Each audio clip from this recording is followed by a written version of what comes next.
Welcome. Find the x value.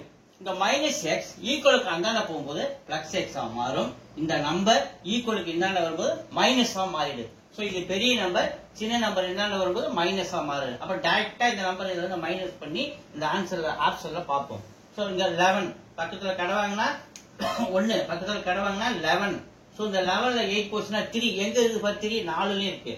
So இந்த கடை வாங்க 2 ஆ மாறிடாரா 2 2ல 1 போச்சுனா 1 அதுலயும் இதுல இருக்கு 1 அதுக்கு அடுத்து என்ன மாறிடாரு 7 7ல 6 போச்சுனா 1 எங்க இருக்காரு இதுலயும் இருக்கு அடுத்து 0 சோ இங்க கடை வாங்கும்போது 10 ஆ மாறுறாரு இது 9 ஆ மாறுறாரு இது 2 ஆ மாறுறாரு அப்ப 10ல 5 போச்சுனா 5 எங்க இருக்கு ஆப்ஷன் இதுலயும் இருக்கு அடுத்து 9 9ல 3 போச்சுனா 6 இங்க இருக்கு 6 இங்க இருக்கு 6 அடுத்து 2 இங்க 2 வச்சா பக்கத்துல கடை வாங்கினா 12 இது 3 ஆ மாறிடுவாரு அப்ப 12ல 5 போச்சுனா 7 எங்க இருக்காரு ஆப்ஷன் சி ல இருக்கிறாரு அப்ப இது 3 3ல 2 போச்சுனா 1 அப்ப ஆன்சர் சி தான் நமக்கு ஆன்சர்.